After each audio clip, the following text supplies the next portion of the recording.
Dennis. So what's going to happen is we're going to have you back up a little bit until we get tension on this line. And then we'll have you slowly back up, and Clay's going to go ahead and try to pull himself out of this. We don't want you to run too hard, otherwise that Land Cruiser might sink itself in. Roger that. We found we can go around here and just cut back onto this island, it looks like. The question that's been raised, though, is are we just going deeper and deeper into the center of the river? And then comes into question, are we still making good decisions?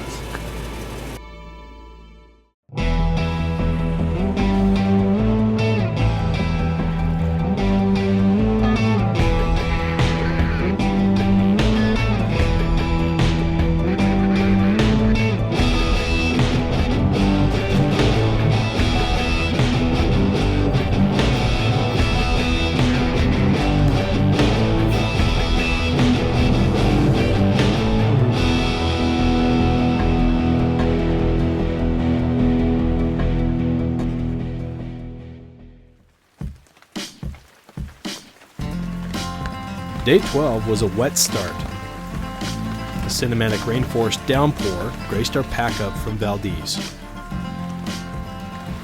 We set up our own little vanity every morning. Well, not every morning.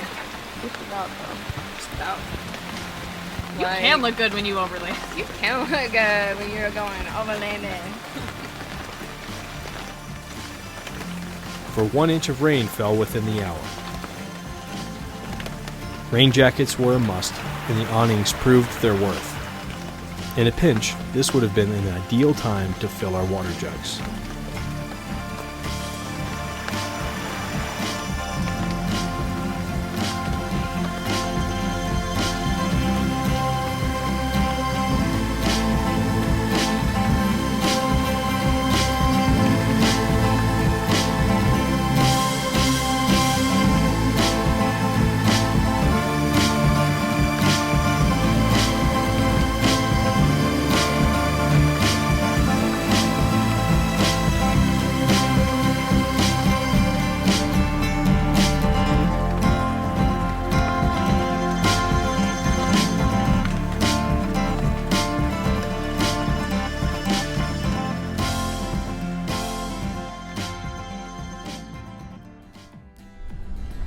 With a departure from VALDEZ, it was nice to get back on the road.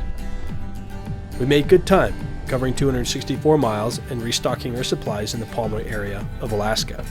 It is 8:45, and we're just now starting the trail to head to the KNIK Glacier. And I think we heard it's 2 hours, roughly 2 hours in, and we know we have 2 major river crossings. We have more than that, but 2 major ones that are definitely going to test.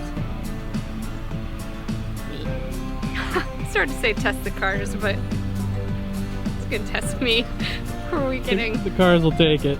We're looking to camp up by the glacier tonight and enjoy the outdoors. Finally doing some off-roading, which is great. Off-roading? Off-roading. We do that? I don't know. We might need to turn around just over there.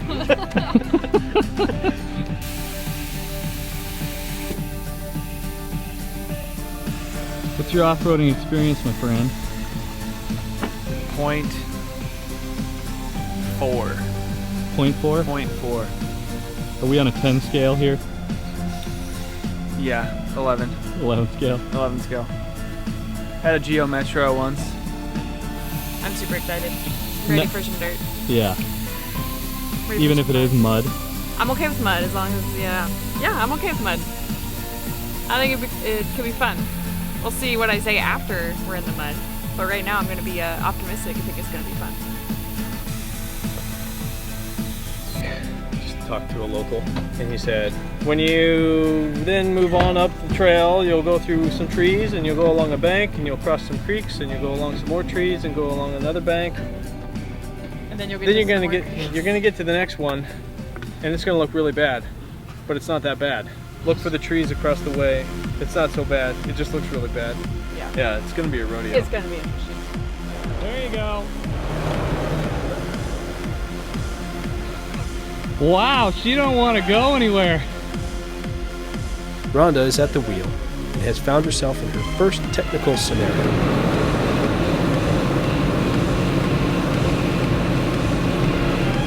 We're just powering out now. Is that 4 low? That doesn't seem like 4 low. So she's in 4 high, which the gear ratio is too high for this load, all this. And the limited slip wasn't doing its job, so we've activated front and rear lockers now. There you go. There you go.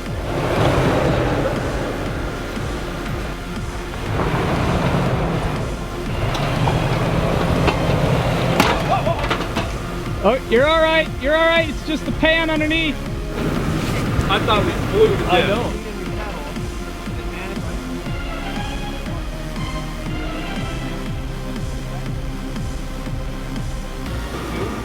So where should I be? Should I be aiming? There you go.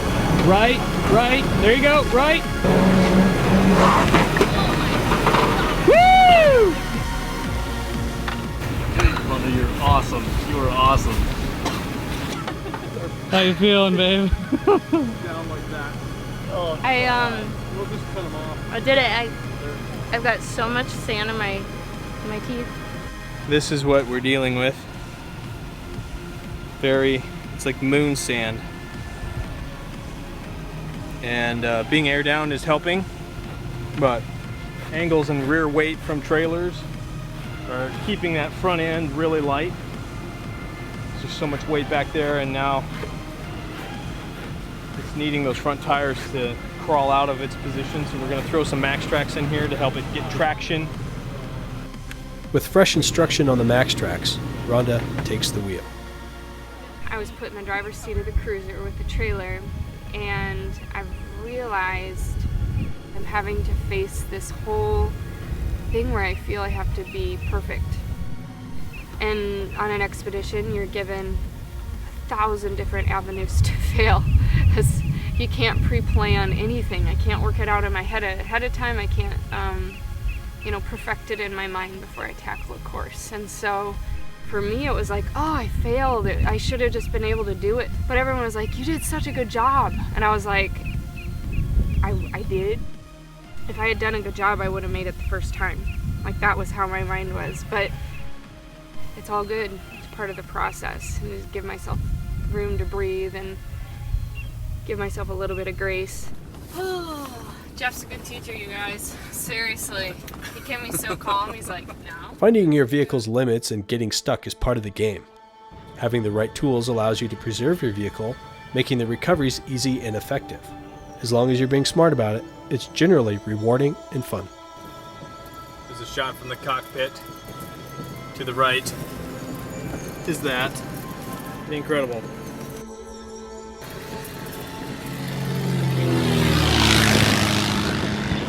A sense fell upon us that this place was sort of the Wild West.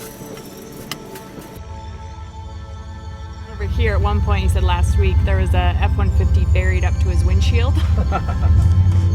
So he crosses here all the time, he said, but he's nervous because he didn't see exactly where that Hummer crossed. So he's like, I don't know, I'm gonna wait and see because I don't want to do it wrong because I'll sink my Jeep. So Scenarios like this, a dynamic recovery is more effective than a winch recovery, because instead of just a hard straight line pull, it loads and lifts, and I don't know. I've been in a lot of snow situations where this actually will get you out and up and out, and a winch won't. So, but we're ready with both. Got it. I am ready. Let's roll. Okay. there's some four-wheelers coming over. Oh, he's being towed out of it. That is awesome. That's a samurai getting pulled by a four-wheeler. That's hilarious.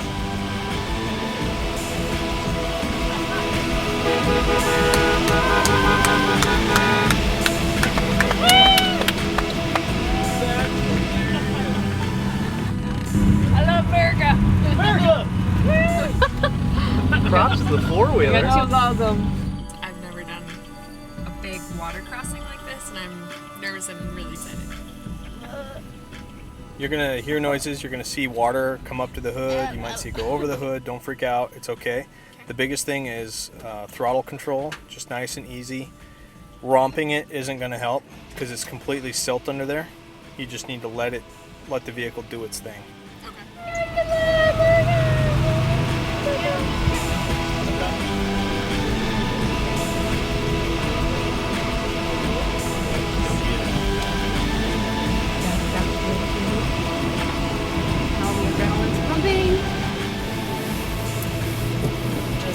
So is there a particular...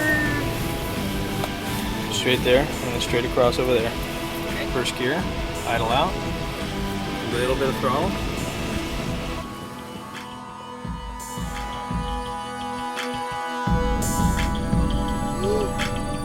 Yeah.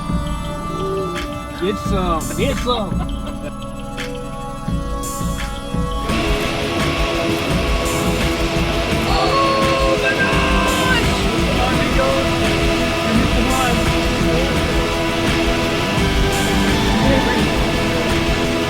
It's like working out for you.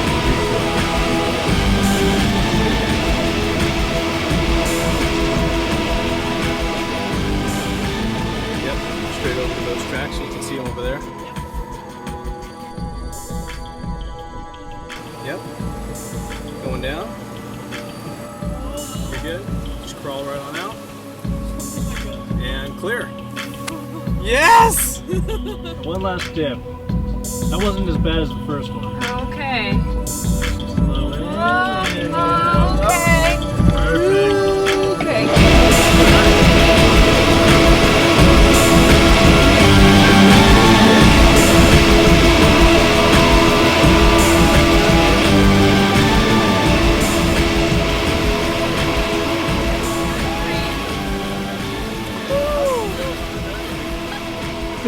I don't even have words. Words cannot describe. Word. All right, let's go 10 more miles.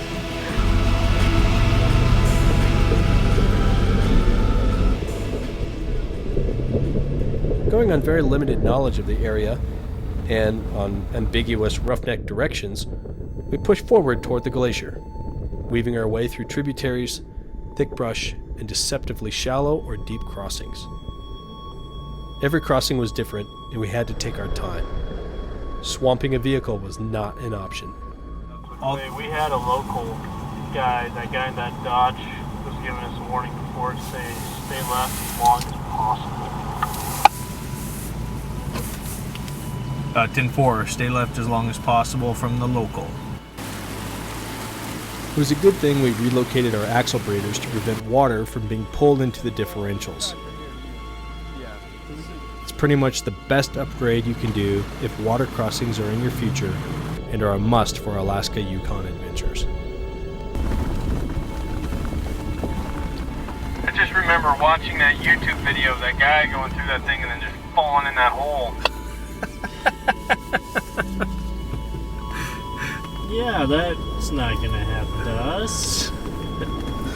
Moose just ran across the way. Yeah, we saw that. That's pretty awesome. Okay, so we've come to our biggest river crossing yet. And right as we got up here, right as we crossed, a moose ran across the way. So we got a cow moose somewhere right here. I rode up there a little ways, didn't come across anything. Got far too narrow for the vehicles to travel through. I mean, I was in the Tacoma, it was on either side, scraping, and I was gonna have to get out and cut stuff down. So there's no way people in the size of this vehicle could get up there for the 100 series, so we have to go across here. So Scotty is gonna go across. With his staff. With his staff. My bow staff. He's got bow staff skills. And he's going to use what's called the tripod method. Getting deep pretty quick. Cross the current facing upstream with the log in front of you in the tripod. And you move it over, then you step. That's pretty much the safest way for a single person to cross. And we'll make a note here that a much bigger pole is preferred to break the current in front of you. There's one spot that they said don't cross to go right up the river.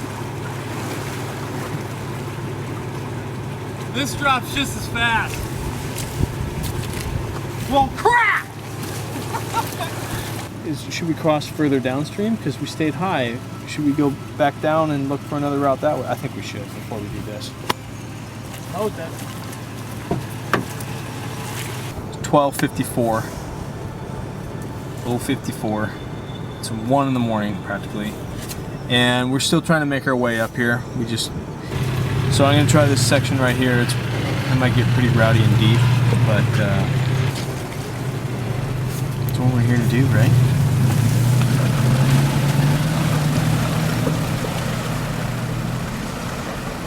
Around the corner, soft, water-saturated ground impaired further progress. Yeah, we just rolled over, and I was like, it's not feeling right, and so I backed up, and with the back end being light or something like that, just bump, and we were stuck. And it's quite the breakover angle here. We might have ice-centered quickly too, and we're slowly sinking all at the same time. Tried to back up right away and got lost. Might be big rock or something. That's the rule of thumb. Once you're stuck, you're stuck. Just stop. Otherwise, you just make it far worse. Okay, Jeff, go ahead.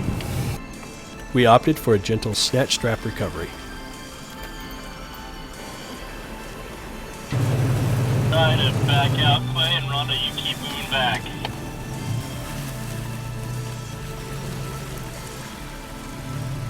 Found we can go around here and just cut back onto this island, it looks like. The question that's been raised, though, is are we just going deeper and deeper into the center of the river? And then are we still making good decisions? As far as I can estimate, we are 7 miles still from the glacier. Right. Yeah, easy. This is by far like the most powerful river system I've ever come in that you can just drive through and interact with. I've never been here before. Yeah. So we just call it. Okay. These vehicles have to go a long way. Yeah. Still got a lot to They've get got through. 5,000 miles left on this trip alone.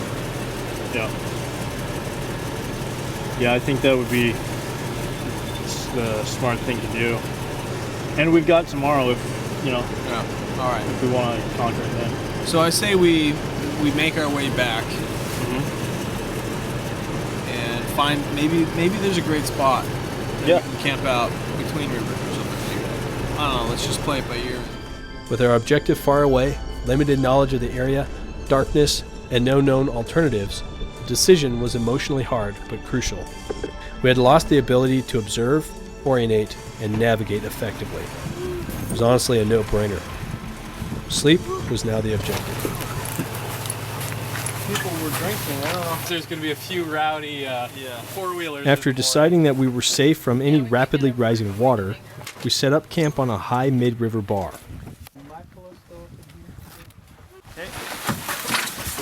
Toby, you're so amazing. Can I sleep with you tonight? Yes, you can. As long as I get to be needle spoon. Done and done. Jeff, where are the poles? I don't know. They're new placing every day. Second attempt trying to get up to the glacier today. KNIK, I think that's how you say it, KNIK Glacier. We had to call it quits out of just wisdom at 2-something in the morning last night because we hadn't even reached our most difficult river crossing yet, and Jeff was the one that said we were willing to keep going, but we needed to do it with the clause that we only keep going as long as we're able to make wise decisions. And that ended pretty abruptly, I would say, for the whole group. Once the Tacoma got stuck and we had to pull it out. We allowed ourselves a morning to sleep in. It was very needed. It was the first time, honestly, I think on this whole trip, we slept in until we naturally woke up. It was very needed for the group. And now we're gonna try to hit it hard and get up to that glacier today. We're still very early in our expedition. We still have the Yukon territory to go through. So we are gonna be smart about what we do, but we're gonna have a blast and see what these trucks are capable of at the same time. So this is where I come alive. This is what I'm living for right now today. So Here we are again. Some locals arrived and offered their assistance. Since he's got waders on, I might borrow him.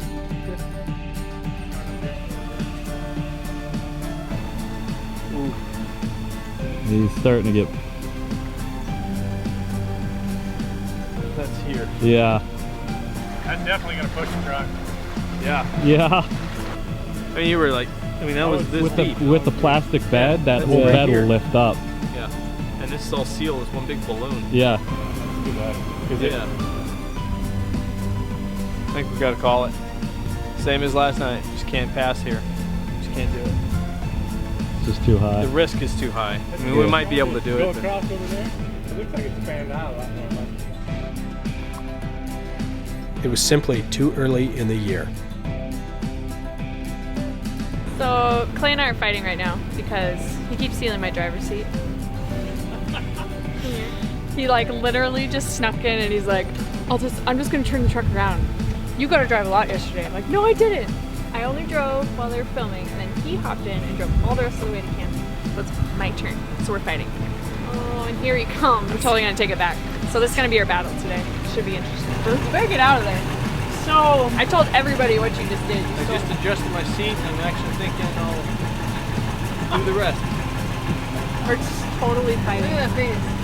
Ah! Like, get it back. Okay. Not okay. To my credit, Rochelle didn't have to suffer long.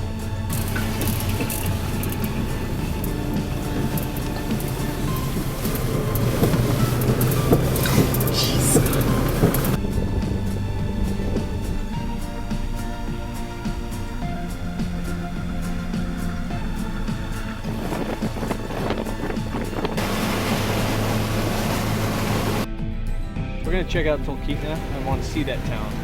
I've always wanted to go there actually, and from mountaineering and all kinds of reasons to go there. So we'll go check it out, see if we can find a cool restaurant or something, or a cool campground, and see what we can find. Cool. Yeah. Toby got his chance to cross the remaining rivers and up his experience scale. We finally got some good mud on the tires, and now a good meal was on the mind of everyone. He just put his hand there because he thought he just whacked his head. No more details, no details. Stop details. Tell me every little single detail. We set our brakes at the Mountain High Pizza Pie and struck up a conversation with owner Todd Bosselin to hear how Mountain High Pizza Pie came to be. Had a fire, burned almost all of it. The roof burned off, and see where the walls were patched together and everything. And this wasn't here then. And I spent the winter rebuilding it with no heat. Wow. And not too much money, but I got it built and opened May 17th in 2003. Fantastic. Todd provided us with recommendations, and the kitchen staff quickly set to work on the evening's masterpiece.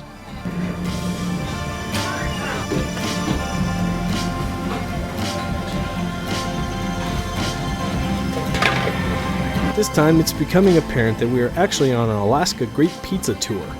For some reason, there's a lot of good pizza up here. Reindeer sausage. Reindeer. Santa's pissed. I'm eating it. I was always leery to come here because you hear about the bears and the bugs, and I knew it was definitely going to be out of my comfort zone, but I am definitely falling in love with it. Well, I would say that fewer men have seen the likes of these. Magical night tonight. Magical day. The stuff you dream of, really. I've always wanted to cross rivers, explore for glaciers, do it with good friends. I don't think I'll forget this night for a long time. Maybe ever. It's up there. It's up there on the top. Top 10 nights. But I should go to bed. It is 1 in the morning. So, good night.